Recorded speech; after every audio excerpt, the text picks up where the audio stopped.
Every July, while I'm away for work, my wife turns our home into a secret pleasure playground, and I just found out. Matilda and I were in our 40s, living a very comfortable lifestyle in a nice big house in the Hamptons. We had no children, and Matilda did not work as I took care of all our needs with my hard work. Every July, I went away for a week for a work conference, a routine that had been going on for the last 6 years. Little did I know, for the past 3 years, Matilda had been hosting her own annual party during my absence. While I was away, Matilda turned our house into a sophisticated venue for a pleasure party. She would spend 3 days preparing the house, transforming it into a lavish and intimate space. The 4th day was reserved for the party itself, followed by 2 days of cleaning, and then a day of rest before I returned home. Matilda's foray into this secret world began during a late-night tennis session with her friends. After the game, Matilda and 4 other women stayed late in the lounge, drinking wine and chatting. They started complaining about their husbands always being away or working too much. One woman called Kylie, however, didn't join in the complaints. When the others left, Matilda stayed behind, intrigued. "Why aren't you complaining like the rest of us? What's your secret?" Matilda asked. Kylie smiled and made Matilda promise to keep a secret. She asked Matilda about her bedroom fantasies and whether she and her husband ever did anything adventurous. Blushing, Matilda admitted they had vanilla sex and that her fantasy was to be intimate with more than one man at the same time. Kylie told Matilda about a secret underground club that could make her wishes come true and invited her to the next party.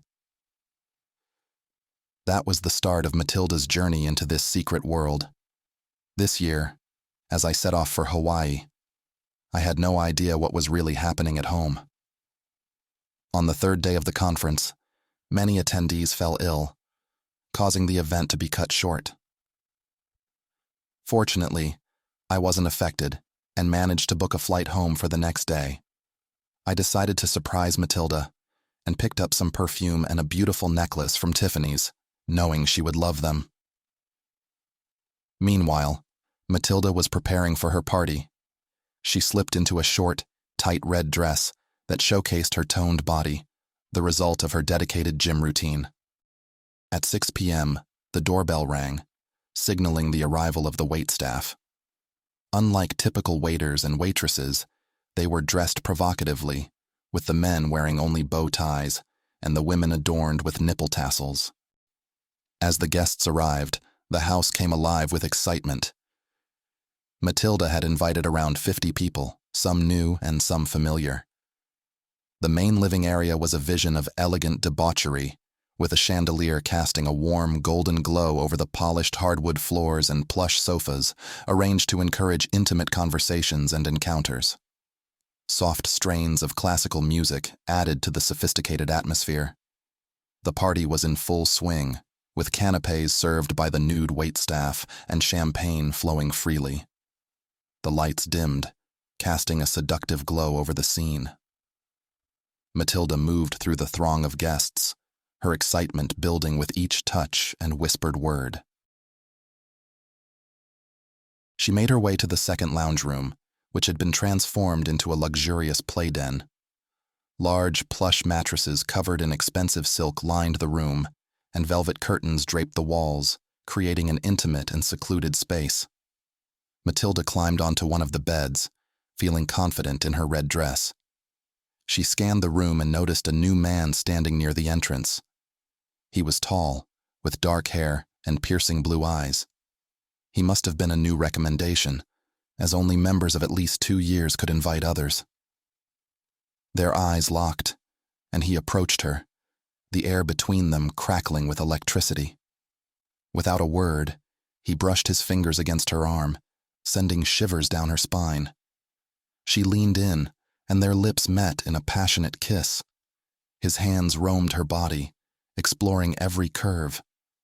Matilda led him into the main part of the house, where the atmosphere was even more charged. The music pulsed louder, the dim lights casting tantalizing shadows over the entwined bodies. She kissed him urgently, feeling familiar hands join in. Her old playmates surrounded her, their touches mingling, creating a symphony of sensation. The scene became increasingly steamy. Matilda was the center of attention, her body a canvas for the desires of those around her. She lost herself in the moment, overwhelmed by the pleasure and excitement. Meanwhile, I was on my way home, eager to surprise Matilda with the gifts I had bought. I couldn't wait to see her reaction when I walked through the door 3 days earlier than expected. Little did I know the surprise that awaited me. As I pulled up to the house, I was puzzled by the number of cars parked around the driveway. With a frown, I approached the front door, my key ready in hand. My heart was pounding in my chest, a mixture of excitement and confusion. As I turned the key, I was confronted by a man dressed in black who looked like a bouncer. "Good evening, sir.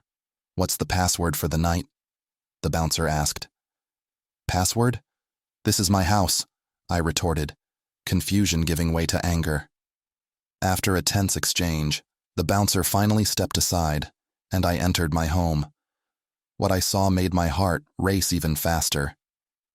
Everywhere I looked, people were engaged in various stages of undress and intimacy. I couldn't believe my eyes. My sophisticated home had been transformed into a den of debauchery. Desperate to find Matilda, I pushed through the throng of bodies. As I moved deeper into the house, a scantily clad woman approached me, her eyes gleaming with mischief. She ran her fingers down my arm and whispered seductively, "Looking for some fun?" I shook my head, trying to focus.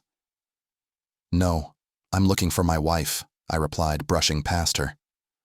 I walked through the house, each room revealing more of the secret life my wife had been leading. The sounds of pleasure and the sight of familiar faces in such compromising positions made my head spin. My heart was pounding so hard, I thought I might collapse right there. Then, I saw it. A group of people gathered in a circle in the dimly lit den. At the center was a woman, engaged with 3 men. She was on all fours, fully naked, with one man behind her, another in front, and a third beneath her. The sight was surreal, a nightmare come to life. I couldn't quite make out who the people were in the dim light. As I moved closer, trying to get a better look, the woman in the center turned slightly. My heart skipped a beat as a chilling realization began to dawn on me. The way she moved, the curves of her body, it was Matilda.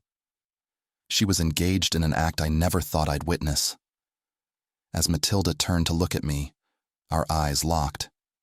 Recognition and shock flickered across her face. She called out my name, but I was already backing away, my heart pounding in my chest. My vision blurred, and I felt myself swaying. The man beneath Matilda, I realized with a jolt, was my best friend, Stephen. The room spun, and my legs gave way beneath me. The last thing I saw before everything went black was Matilda's horrified face as she scrambled to reach me. I woke up to find myself lying on the living room sofa, a cold compress on my forehead. Matilda sat beside me, her face etched with worry and guilt. I struggled to sit up, my mind reeling from the events of the night. "Reuben, I'm so sorry," Matilda began, her voice trembling. "I never wanted you to find out like this. I never wanted to hurt you." I shook my head, trying to make sense of everything. How could you keep this from me? How could you do this in our home? Matilda's eyes filled with tears. "I didn't think it would ever come to this. It started as a way to explore my fantasies, but it got out of hand. I never meant for you to get hurt." As I processed her words, a new realization hit me. Matilda, who else knows about this? Was Stephen's wife here too? Matilda hesitated before nodding. "Yes, she was. She knows about everything. She's fine with it." I couldn't believe what I was hearing. So, all this time, everyone knew except me, my best friend, and Tara, his wife. They all kept this from me. Matilda's tears flowed freely now. "Reuben, I didn't know how to tell you. I knew you wouldn't be into this. You're right. I wouldn't be, I said, my voice hardening. Who in their right mind would want to see their beloved wife being pleasured by 3 other men at the same time? I'm going to have nightmares forever. How could you do this to me, Matilda? I'm sorry, Reuben, she said, tears welling up in her eyes. But the vanilla sex wasn't fulfilling me. I tried to suggest role play in our marriage, but you couldn't even give me that. You're so gentle and prudish. I just grew tired of it. I don't know who you are anymore, or who my friends are. This is the ultimate betrayal. I want a divorce, and I want you out of this house immediately. Matilda's sobs grew louder, but I felt nothing but a cold emptiness inside. The trust that had once been the foundation of our marriage was shattered, and I knew it could never be rebuilt. As the days passed, Matilda moved out, and I began the painful process of picking up the pieces of my life. The betrayal cut deep, but I knew that staying in a marriage built on lies and deceit was not an option. I was determined to move forward, to find a new path, and to rediscover who I was outside the shadow of betrayal. Stephen has been reaching out, but I had no words for him. I never want to speak to him again.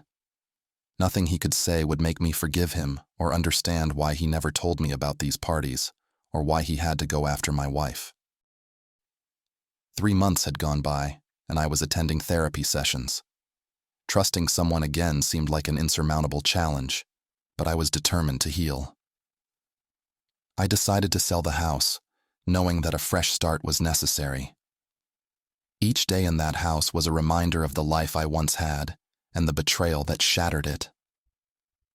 One evening, as I was packing up the last of my belongings, I received a call from my real estate agent. "Reuben, we have a serious offer on the house. They want to meet with you tomorrow to finalize the details." I agreed, feeling a mixture of relief and sadness. This house had been my home for so long, and despite everything, it was hard to let go. But I knew it was necessary for my own well-being. The next day, I met with the prospective buyer. As I walked into the room, I felt a jolt of shock. Standing there was Chad, the new man from Matilda's party, her former boyfriend. My heart pounded in my chest as flashbacks of that night flooded my mind. Chad extended his hand with a confident smile. "Hello, Reuben. It's good to see you again." I forced a nod, my mind racing. "Chad, I didn't expect to see you here." He glanced around the house with admiration. "Matilda told me you had put it up for sale. I've been looking for a new home, and I fell in love with it the moment I stepped in. It's perfect for hosting parties." My stomach churned. "Matilda told you about the house?" Chad nodded, his expression neutral. "Yes, she did. She's been great." I struggled to maintain my composure. "Is Matilda with you today?"